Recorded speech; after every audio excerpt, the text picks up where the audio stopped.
Let's talk about MSF. Let's talk about all of us. Let's talk about all the good things and the bad things Scopely does. Let's talk about it. Let's talk about it. Let's talk about it. Like and subscribe. What's going on, everybody? It is time for another edition of Let's Talk About It. Joining us this week are Hydrus, Jarvis, Rolf, and jgiustii. And I normally say super excited to get into the conversation, but I was right on the cusp of not doing a Let's Talk About It because I didn't know how to. Obviously, there's no way to not talk about Apocalypse, and there's a lot of changes going on with alliances and whatnot. And I didn't, I don't like negativity. I like representing a positive image in life in general, and just being, I'm pretty much always a glass half full type of individual. And so the idea of coming on here and just raging for 30 minutes or however long this is, I didn't love, and I didn't want to, that's not what I wanted to be about, and it's not what I wanted to represent. But at the same time, everybody in chat sort of talked me into just doing it because I think it'll be a bit cathartic for us to sort of get some shit off of our chest. And so thank you guys for hopping on here at the last minute. Obviously, this wasn't a plan, but at the same time, I think everybody convinced me it's good to sort of talk through some of these things. And first things first, I want to throw it over to jgiustii and just sort of get his thoughts on the Apocalypse. Let's get everybody's thoughts on Apocalypse let's get it on the table and see how we feel. jgiustii, how's Apocalypse make you feel? So he feels like if he had been released probably 6 months ago, like a regular DD5 character, DD6, I think he would have been better received. He came out too late for his kit. The tunes that we have gotten in the last 4 or 5 months are outshining him, and his spot in the meta would have been much better 6 months ago. Yeah, and that's kind of the problem there that you're seeing. And that's not good for a character we've probably chased the longest of any other character ever. Yeah. We didn't wait as long for Ultron. We didn't wait as long for Doom or Dorm, especially if you're a spender, right? You waited almost half a year longer than those tunes. Yeah. And for him to not be crazy is not good. Yeah, so the part of my argument to try and look on the bright side of things is I'm thrown back immediately to when Doom came out, and when people first unlocked Doom, and then the exact same thing happened with Dormammu. When people first unlocked Dormammu, there was a super sweep of negativity saying that the characters weren't good enough, and that was from. Do we got a little jgiustii in here? Yeah, his mom's getting ready, so he's hanging out too. So when those characters first came out, and you can go back and look at it on Reddit, you can go back and look at it on YouTube. There was a lot of CCs that were, sort of bashing Dormammu and Doom. There were a ton of community players that sort of rode that wave of negativity and were super negative, saying they weren't good enough. And then lo and behold, 2 years later, these characters are still super meta. But that being said, I don't like it feels like there's one thing that Apocalypse really does, and I think that's sort of what feels bad, because one thing just doesn't cut it. The removing of Safeguard is significant, but it just sort of, I don't know, it's almost like it doesn't really matter outside of maybe Crucible. Hydrus, how about you? How's this all making you feel? I'm mostly indifferent. I think the unlock was hard enough to make the achievement feel at least like an achievement. It was not easy to get to. Yeah. The last time we have one example of a character that actually was the unlock was even longer. That's fared even worse. The only reason Ultimus doesn't react to this fury is because nobody knows who he is. Yeah, that's fair. Jarvis, what about you? How's this apocalypse make you feel? Well, after chasing Apocalypse for, I think it was announced just over a year ago, he was advertised to be the biggest big bad that we'd play in game. Yeah. And as Juicy was saying, upon his release, the kit didn't quite match. Yeah. The relationship to the new meta that had already been released previous to Apocalypse actually being in game. Yeah. Yeah. No, I agree. I think I was chatting with Purple Sticky and with Pathfinder Gaming last night on a random late night stream with Sticky. And we were sort of going over what we thought was wrong and how do you fix it. And the more and more I thought about it, all of a sudden it dawned on me, like everybody's been focusing on Spiderweaver breaking this character. And so fun fact, it's actually not Spiderweaver that has made Apocalypse sort of look bad. It's specifically Spider-Man 2099. And his when paired with Weaver, he's got a billion focus to be able to flip that disrupt. And he goes so fast, and there's no way around it. So you remove 2099 from the discussion, and it also solves the problem. So trying to think about how you fix the situation, and obviously significant changes need to be made. What is the right decision? Like, is the right decision to completely redo the kit, to make subtle changes? Or is the decision to nerf one of those other characters? And that's terrifying concept. I hate the idea of nerfing. I think it opens up a box of worms that's terrifying. But on a one-off, is that an easier fix to the solution or to the problem? Or does Apocalypse just need an entirely different kit? Rolf, how do you feel? So for me, I have not brought Apocalypse up to a point where I can use him like elsewhere. Yeah. But from what I see, I think a lot of people were expecting him to be plug and play, just as how like Ultron at that time, Doom and Dormammu are. Yeah. And I think that it feels like he relies a lot on the other four members. Yeah. For if he wants to be effective, right, he relies on the other four members. And so I think that's what is also like putting a lot of people off, in my opinion. I think that looking at it on the positive side, you may think that, okay, maybe in the future, if a new character comes out that might help Apocalypse, maybe Quicksilver, right? Quicksilver might be coming out soon. But then there comes the question again, like, do you really grind a year of content?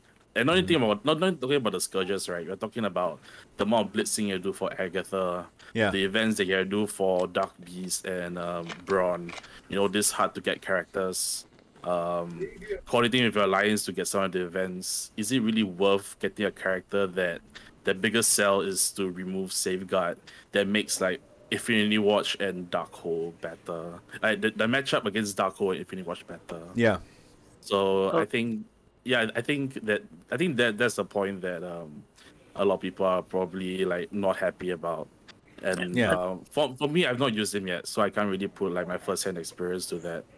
But I think that looking at it, like it feels like he's not what came before. Yeah. He's definitely not the best character in the game, but like there's no argument there. It's or top 10 for that matter. I think the biggest problem is they literally told us that he was going to be plug and play, not just amongst the Horsemen, but amongst many different characters. Yeah, that was their words. Yeah. Well, so he is plug and play. He's just not particularly good with any team you put him with.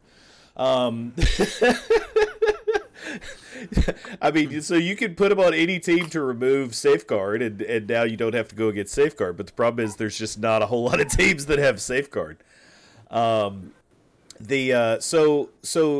talking about like the potential fixes, you know, I've heard a lot of people suggest things, and like his kit is really good. It just doesn't stand up specifically to the Weaver in 2099. And what terrifies me about the idea of them adjusting his kit is if you add Safeguard and a crazy speed up mechanic, it's stupid broken. And now we've got something that nobody can get through. And I find that just absolutely terrifying. That we have another year of Infinity Watch versus Infinity Watch, or another year of Black Order versus Black Order. I mean, because it was legit Black Order versus Black Order for 9 months. Infinity Watch, I think, was a year. As far as those metas being what they were, and so the idea of just doing slight adjustments to this terrifies me. And one of the things that, you know, looking at a rework solution, for me, I was most surprised that he has such a short passive kit, and that he doesn't incorporate all of the different horseman teams with some form of plug and play. The cute baby. Yeah, I was going to say exactly the same, because if you go through Red Hulk's kit, it's like literally pages and pages and pages. Yeah. But when you look at Apocalypse's kit, it's like 1-2 lines, if that. Yeah. But like you said, it would have been nicer if they would have all interlinked with each other. Yeah. You can't even stick him with Red Hulk without him screwing up Red Hulk's kit right now. That was this right here, and so this is what we're talking about. This character cannot be revived. So literally, the first part of his kit is bad. The very first thing it says makes it bad. The speed of this character, each horseman ally, can only be reduced by slow, which also, by the way, is not working. So if you do put Apocalypse on a team and then you put Emma on a team, guess who goes first? The opponent. At the start of any match, any characters cannot spawn with Safeguard. This is working, and this is working amazingly, and this is what has people actually excited about Cosmic Crucible, because this is going to completely change Cosmic Crucible. But unfortunately, for him to only have an impact in Cosmic Crucible is a bit underwhelming. I think that's sort of the point. But this is it. Like, so this is the kit. And as the most dominant character to come into the game, I thought he was going to have like a 4-page passive saying what he does with Unlimited in Crucible, stating what he does with Death Seed in Raids, stating what he does with Darkhold in Arena, stating what he does with Gamma in War, and we didn't get that. We got whatever this is, and then his ult, his empowerment, his one-punch knockout hits for 60%. Like, lame. I don't know. Like, I could have sworn this was a lot higher when they first said it, but it hits for 60%. Yeah, battlefield effect, something. So all right. So you guys, yeah, go ahead. I was gonna say, I mean, first of all, it should be 100%. That would make it kind of cooler. And then secondly, I mean, the simplest fix would be just add speed up. Like, either he removes speed up on spawn, Yeah. or he gains turn meter per tune that has speed up, because I think that would make him faster than 2099 or Weaver if you just did one of those two things. Either give him a speed bar, counteract the 2099, or just pull speed up off of him. Yeah. And he has to plug and play long term. Yeah, so initially I was going through and I was trying to figure out what could possibly fix him. I was actually shocked to find out he's got remarkably low resistance as a character that, you know, is unbeatable. His resistance is super sus. He's it's shockingly low. Now, as far as the release method, any problem with the release method of Apocalypse? Because I had a lot of fun with going through his nodes. I don't know how many people have actually had the opportunity to go through and play and get that initial unlock. I don't know where that unlock is, but the one thing, I was so excited Friday. I had such a good time unlocking him. I had such a good time helping other people unlock him. So there was good from Friday, before we got to play with him. And so how did y'all feel about the unlock method with this? It didn't feel as bad as I thought it would. Like I said before, the difficulty of all 5 sagas altogether made it feel like it was an actual achievement to unlock him. Yeah. Yeah, Jarvis? Yeah, I had no issue with building the teams in preparation for the Apocalypse release and the sagas. There was an awful lot of tunes that we needed to unlock, level up. Because if you think about it, I mean, we had Web Warriors and Dark Hunters for MLF, for Rogue. We had it goes so far back. Each horseman had 2 teams that you had to use. Some of them were pretty good. I mean, the Death Seed came in for raids, so everyone was going to build that anyway. Bionic Avengers. Bionic Avengers as well for tech. Web Warriors that came in and failed for bio. Yeah. So there was a reason to build them, and like you said, I had quite a lot of fun streaming my runs and getting to a point where you unlocked them on the first time round, and the second time round just push that bit further. Yeah. So I had no issue with the unlock method for Apocalypse because it gave you something to do and look forward to, sort of like each patch as things were updated and released.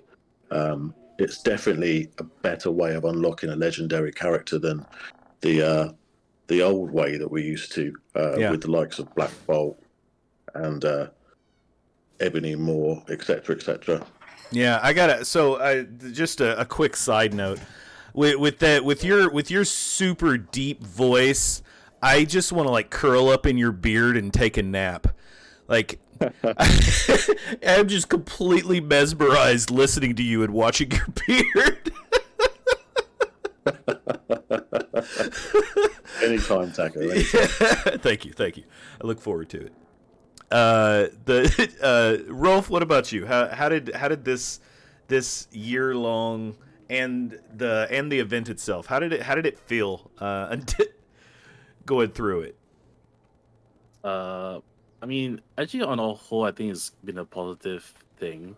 I think that the 4 horsemen, right? They're the first and the only 4 to this point the 4 legendaries that I've unlocked on the first try. I never got a unlock on the first try ever beforehand. So I think it was cool. I think that and like I think for all 4 horsemen, I managed to get like 5 stars on the first run. So I think it's pretty cool. Like it's a different way of unlock. I think majority of the community managed to get an unlock on the 4 horsemen on the very first try. Maybe the 3-star unlock did help a lot as well. For newer players to get to experience like characters that are able to transform like rosters for like the newer players. If a new player came in and managed to get MLF at like 3 stars, that can be a game changer for the account.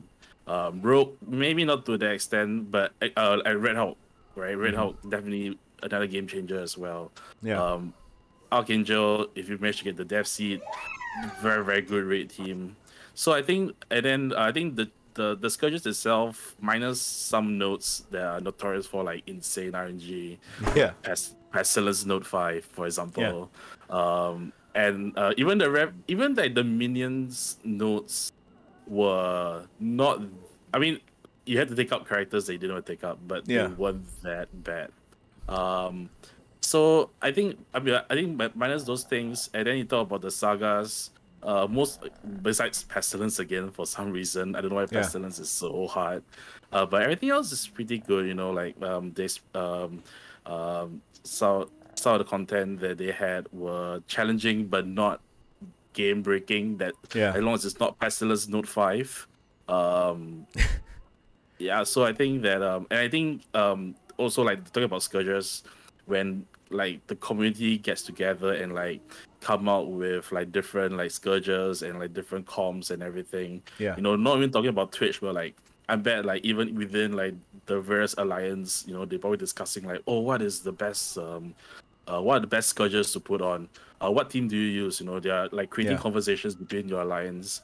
And I think that's it really brings out the like one of the strong points of having alliance, which is communication between your team. Yeah. So I think overall the path to Apocalypse was positive. Like I said, some of the characters that you needed to get, like you know, your Dark Beasts and your Agathas were painful processes, but for the most part, I think that there were a lot of good that came out of it. You're looking not only from like a new player's perspective or a smaller account's perspective, but also like within your alliance. You know, like collaborative work. I think that there's a lot of good that can be taken from that. Yeah, no, I was, you know, I liked the Scourge events from the perspective that they were super free-to-play friendly. The only thing I disliked about the Scourge was the chasing of the RNG. I hated it. I despised it. But my chat never ceased to remind me about being double-fisted by Iron Fist. And you know, I think, you know, I personally didn't go through it, but I know a lot of people did. I don't know if that was DD3 or DD4, where they literally had to send in a ticket to have the node reset. And you know, so that was a thing. DD3, thank you. and you know, there's been a few nodes like that in Dark Dimension that if you get stuck with the wrong characters up there, that's it. You have to send in for a reset. Like you've played it wrong. And I never had to deal with that in particular in the Scourges. Juicy, what about you? Last words on this Apocalypse journey. So Scourges weren't bad. I prefer that they keep the Scourges around, but the biggest issue I have is with Apocalypse. Yeah. It is not a good future-proofed method of unlocked.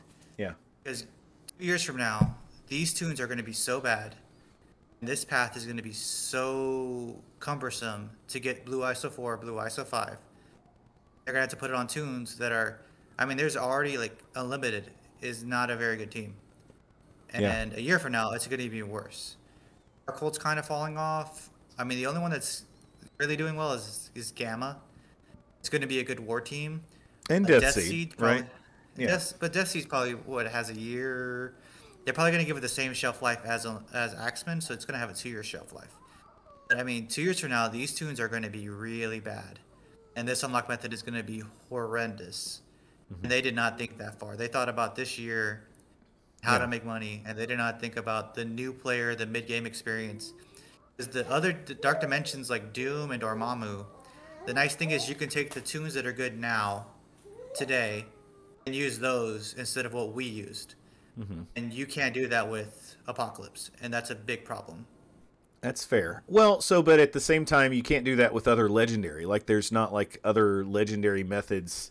Like with the other legendaries that came out, you can't just take any tunes you want to unlock those. You have to use what they suggest. And in fairness, if 2 years from now we still have a problem with Blue ISO 5, I don't like. That's just not. Like we're already beyond acceptable on the bottleneck that is the blue 5 ions and blue 4 ions. But if that's still a problem in 2 years, sweet baby Jesus. I think the fact that some of the tunes are also still not farmable. Yeah. Yeah, fair.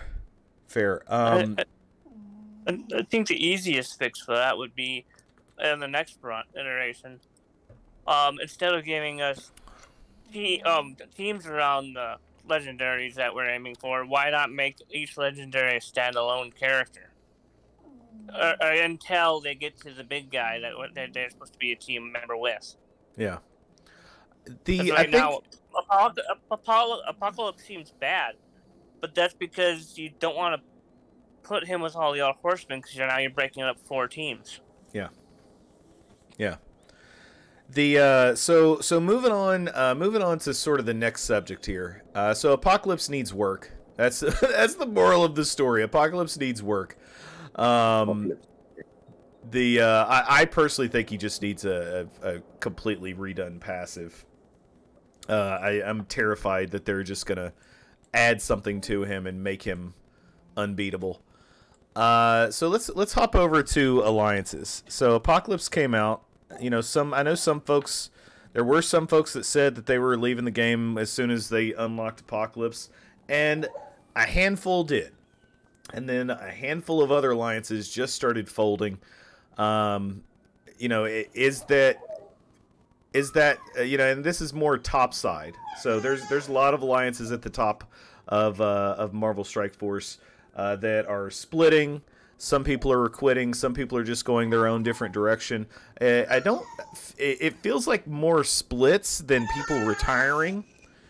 How do you guys feel with all the change that's going on? Does it impact y'all? Are y'all seeing it at you know, the alliances that y'all are in, the clusters that y'all are in? Rolf, we'll start with you on this one. For my alliance, I've not seen anything yet so far. So if you're in my alliance, please do not leave me. I don't want to recruit anymore. Please don't leave. I mean, we had a few people unlocked, and of course they gave their opinions on it. But I think that so far they have, I think whoever wanted to leave because of Apocalypse left already before he actually came out. Like, they threw the towel in before he actually came out. So I think that those who are still around are those that wanted to stick through.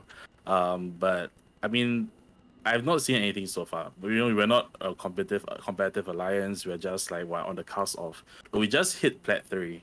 Okay. So, you know, we're a young alliance. So I think maybe, we just haven't felt that yet, because, you know, we take this at our own pace.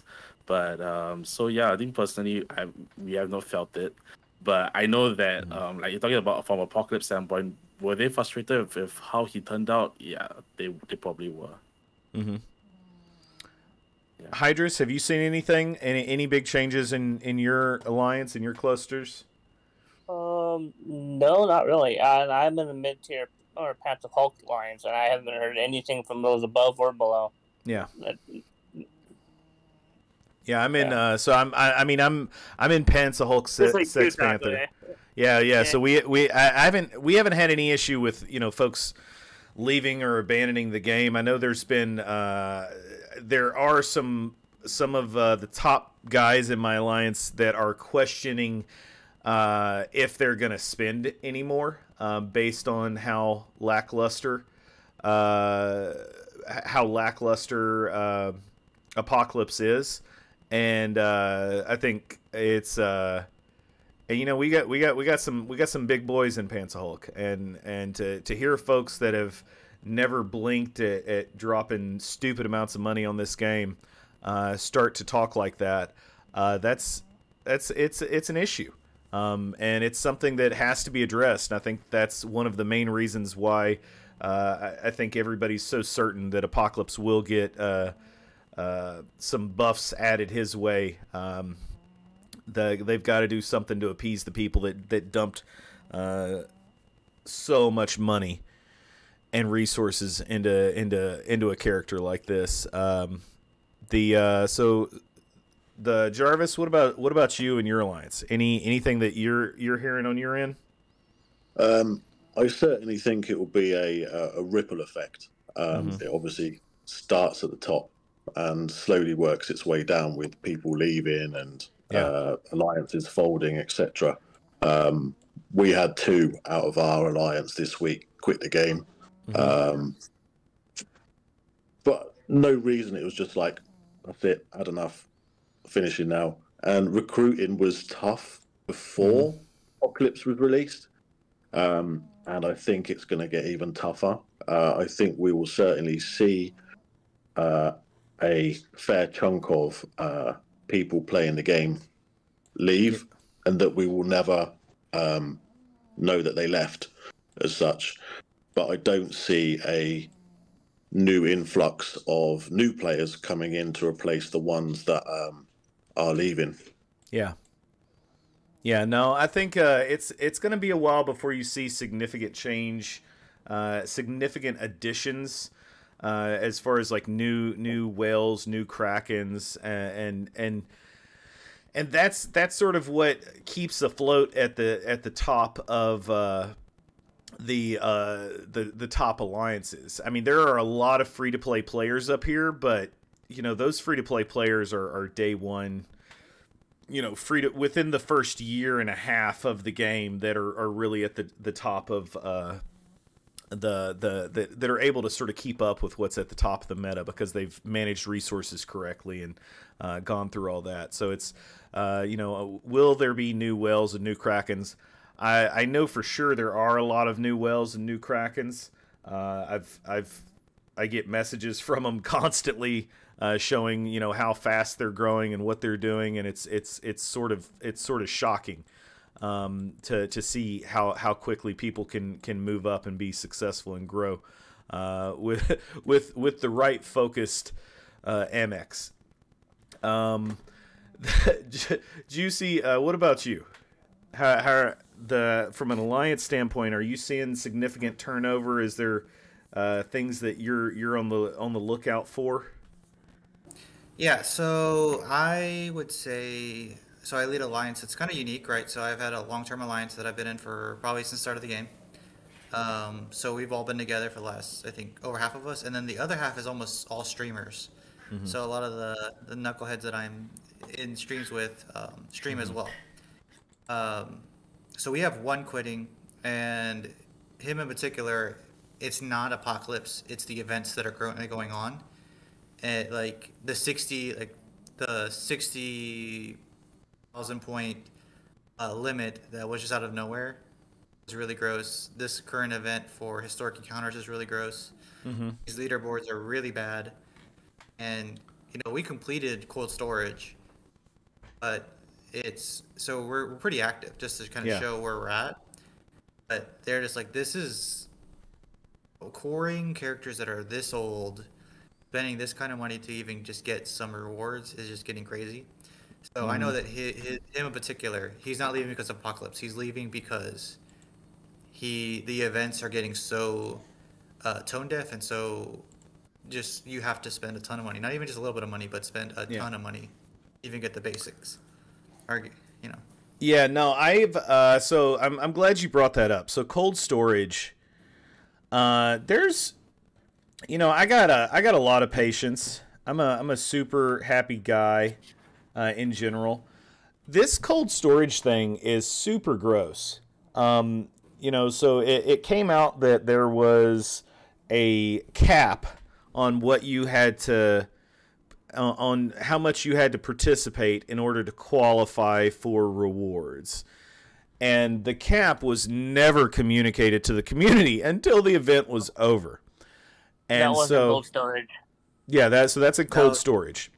That's the Return of Shadows. That's the Psylocke event. Return of the Shadows. Was it Return of the Shadows? Yeah, Yes, it was the Psylocke campaign event. Oh, and that's gone. Okay, so I don't have any way to show that anymore. All right. So Return of the Shadows. Sorry, excuse me, I misspoke.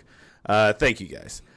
So that came out, and it was communicated. It was eventually advised that there was this cap and that it was never communicated, and this needs to get fixed pronto. Like, I don't know how it wasn't recognized, how it took so long to get for that notification to go out. It's been way too long that people haven't had the rewards, and other people have. And I just hope that they realize that they have to do that. They have to give this out. They can't retroactively be like, no, JK, there was a minimum. There was a minimum.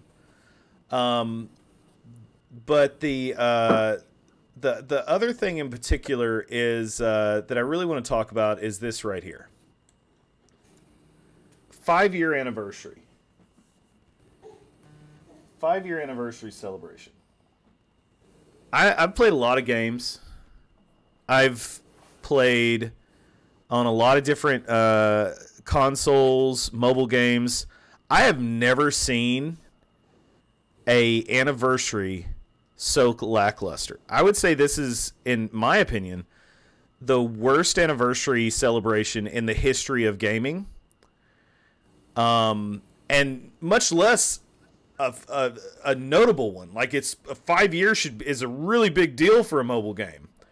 And I can't think of a single game on any platform, mobile or otherwise, with a worse anniversary celebration than this one. And I wanted to get y'all's opinion, y'all's thoughts on this 5-year anniversary. Jarvis, we'll start with you here. Yeah, I mean, I totally agree that the whole month off event, it wasn't sought after. It wasn't. Mm-hmm. I think it was a last minute thrown together. This is what we'll give them. Let them redo old past events.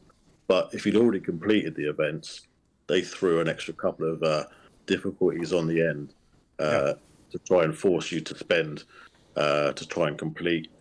I mean, I would have preferred that they didn't do that for the month and just fix the game, fix the parts of the game that we've all been complaining about, fix the teams that we said needed fixing. Mm-hmm. There's definitely a whole list of things I'm pretty sure the devs have been given that the community have said needed to be fixed. But it wasn't only the event, it's the fact that now we're starting to see overlapping of events as well. Yeah. Where you will claim something on a Monday, but you can't do anything with what you've claimed until Wednesday. So you're having to hold on to this stuff. It's so weird. It's a mess.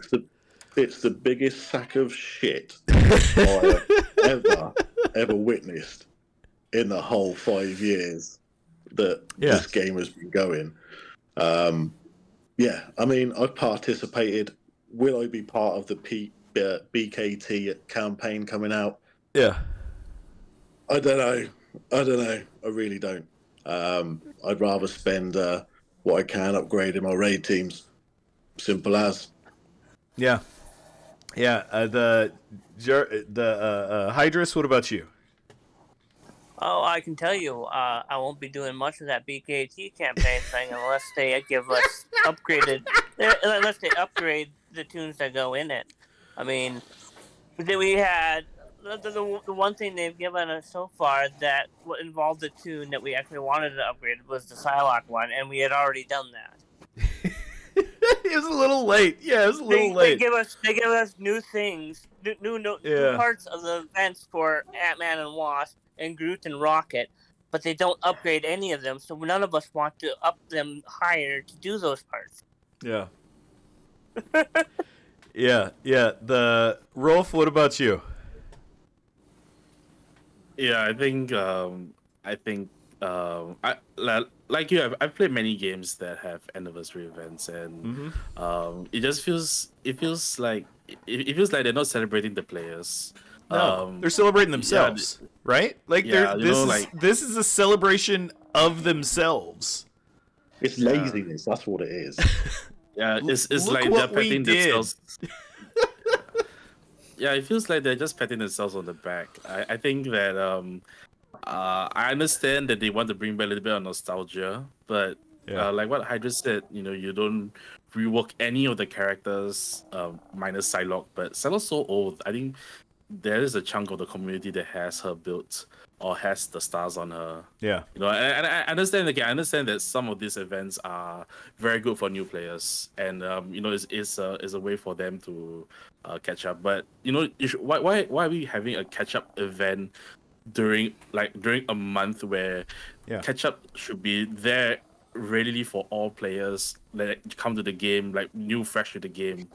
Yeah. Why is it just like the month of March? Oh, we're anniversary event. Let's do some things that can benefit the new players, and that is good.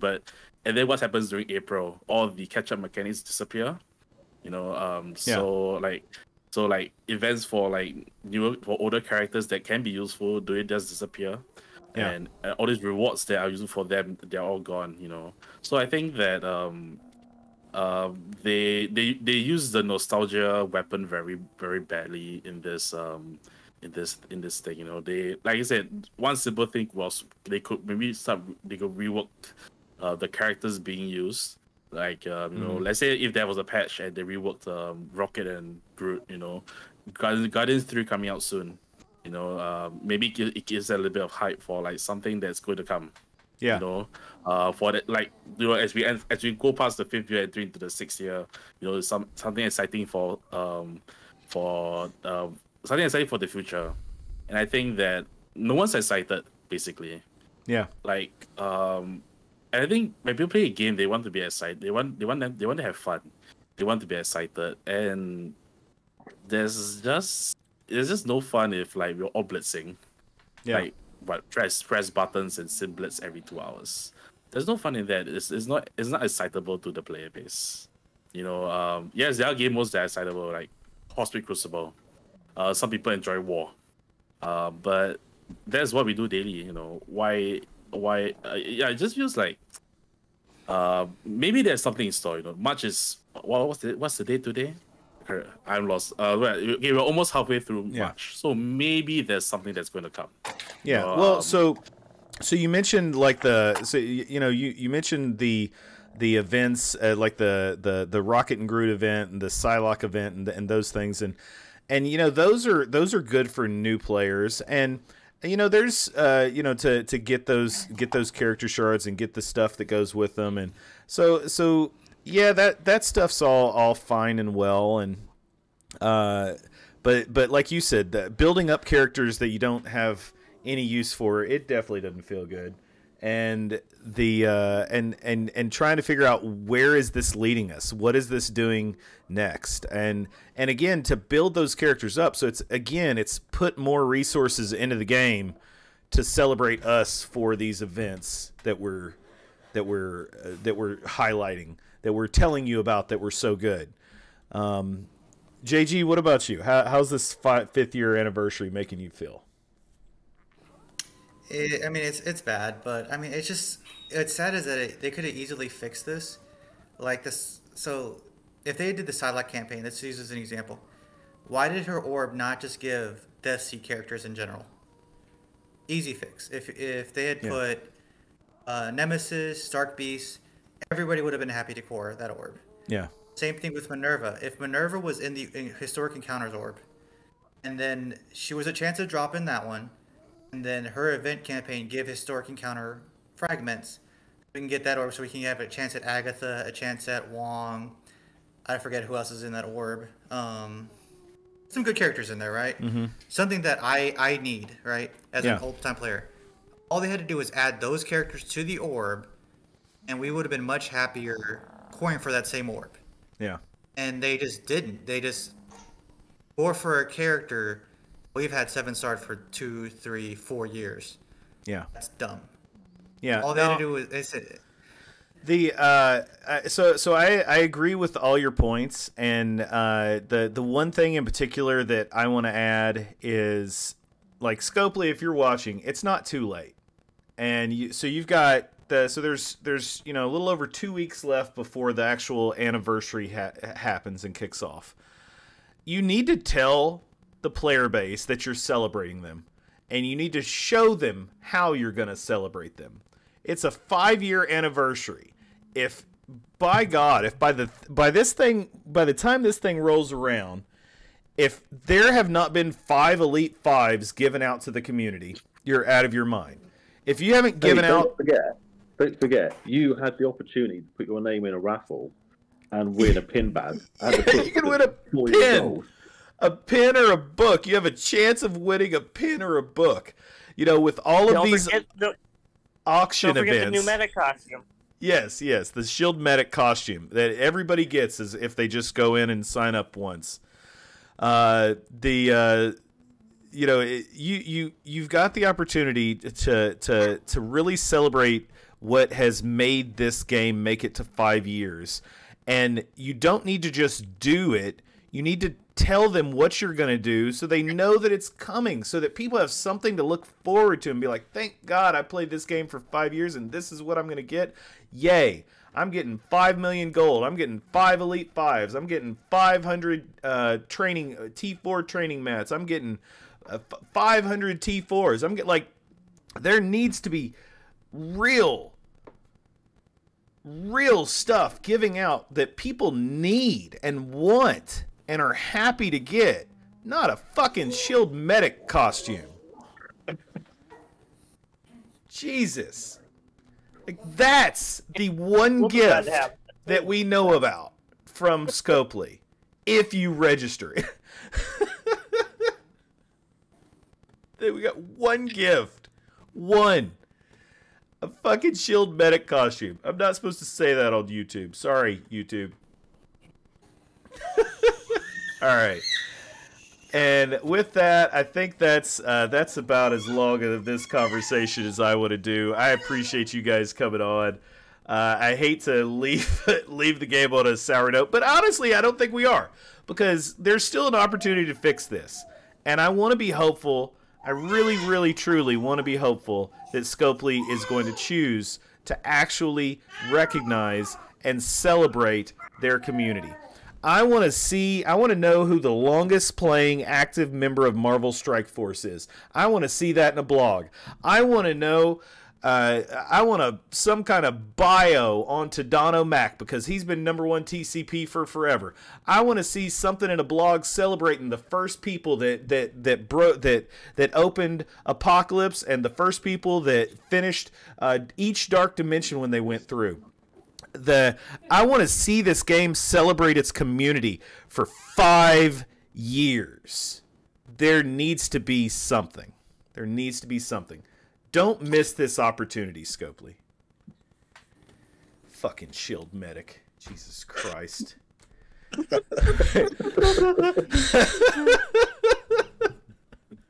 Well, you might get a Shield Medic rework that it makes the Apocalypse matter again. Who knows, man? God. On the bright side, we've got our first gender neutral character in the game. I'm not sure if he's gender neutral or if he's trans. Shield Medic can be male or female. That's super dope. I'm okay with that. As a member of the LGBT community, I can get behind that. Guess what they haven't talked about? That. Anywho. All right, guys. Peace and love, everybody. Thank you again. Joining us this week was in the bottom right corner. We've got Jarvis. In the bottom left corner, we've got Rolf. In the top right corner, we've got Juicy, and of course, my friend Hydrus with his crazy beard. I wish and crazy eyes today, apparently. But one more time, I just want to give a big shout out to Jarvis's beard. That is fabulous, brother. It looks so good. It looks so good. All right. In the meantime, don't forget to like and subscribe and something else. All right. Excellent transition. Let's go. All right. Well, I gotta head out. Thanks, guys. I appreciate y'all. Thanks for coming on the last second. I know you didn't have time to do this. All right. My hair for this. Later, buddy.